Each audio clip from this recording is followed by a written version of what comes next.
me that flash of another transformer going. I'll tell you, that's the scary part. You talk about the slow forward speed of this, or I guess backward speed almost. It's going south, sort of, south and west. We could have these conditions for a while. You know, they start in fits and starts. That was another one. That one is fairly close. You can't see it from here. I don't want to bring the camera out obviously into the wind, but that was another one right there, and I think we've now lost power in the building, although I do see some streetlights still on. The scary part of this is that we get these conditions now, and until this gets past us, and it's moving so slowly, they say now about 5 miles an hour, 5 knots maybe, until it gets past us, we're going to be in these kind of conditions. This is why we're here, because this is where we thought the center of circulation would be coming ashore, and as you can see now, and as I repeat myself, but you know, we're looking at a Cat 1 storm here with the kind of conditions we're looking at. And you know, if you can only imagine if this was a much stronger storm, we certainly wouldn't be standing here right now. So, and I don't see huge debris. You know, you say, well, you're standing out there, could you be hit by something? We've picked a spot where you would have a pretty good sense of any debris coming at us. At this point, I'm not seeing any debris, which is a good sign, in that means, in terms of damage, I mean, we may get power lines down, obviously, because of the transformer flashes we've seen, but that means that we don't see buildings breaking up and destructing at this point. And we certainly hope that continues, and if the wind speeds stay the same, but I don't know. I don't know exactly how much more punch this thing has got.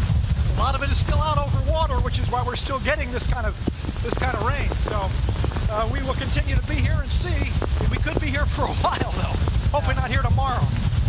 Well, it sounds like, Jeff, according to Janice, the eye wall of the storm has started to make landfall. The eye itself has not. But I'm looking, South Carolina Electric and Gas says that some customers could face week-long power outages because of the storm. What sort of electricity, as we watch the transformers blow in your area, what sort of electricity are they operating on with those lights? Is it battery? Is it generator? What is it? This building, one of the reasons we came to this building is because they had a backup generator that would put the lights on in the hallways and under the parking garage, which is where we are underneath. So that was a positive. I still see street lights on, and I still see. That's another one. I wish you could see that. I don't want to bring the camera out in it, but I can just tell you. Also, if I walk over here, it'll be a little less windy. Maybe you saw one flash over there. I don't know if Ben's able to follow me. This is the ocean out this way in the dark.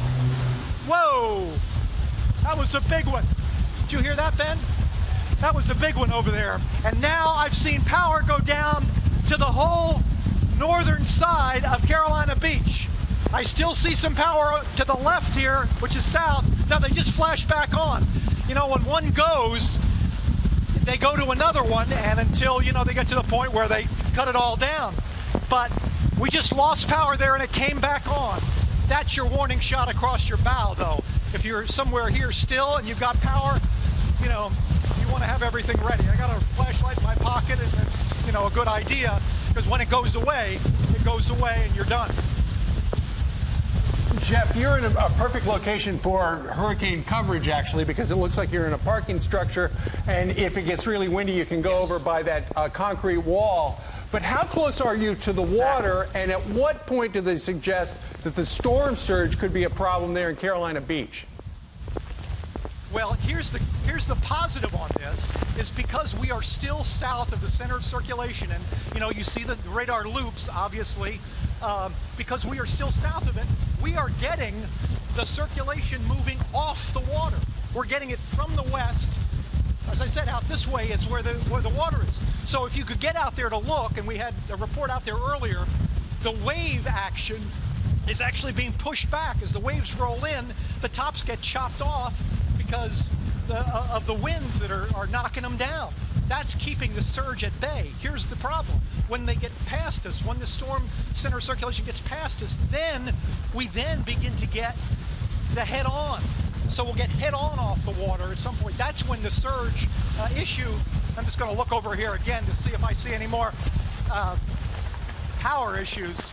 But that's when we would begin to get the surge potentially out here. Okay. And have any problems. We got a big berm here. We think we're okay. I wish I could show you the setup we got here. The truck parked out of the wind, Ben's out of the wind, and we don't want to go. We can show it to you. Hey, Ben, thank you, man. That's nice work.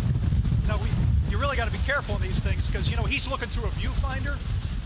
There's the rest of the team there. He's looking through a viewfinder and he can't see. If there's debris coming or something like that, he can't see.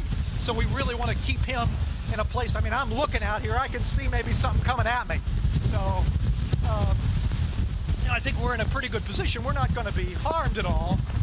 But if we get the water in there, you know, you lose vehicles and that sort of thing. So we don't want to have that because all right, unpleasant Jeff. life just got a whole lot more unpleasant. You're right about Only that. one car there, and it's yours, Jeff. Just shows us everyone else is evacuated, so be safe.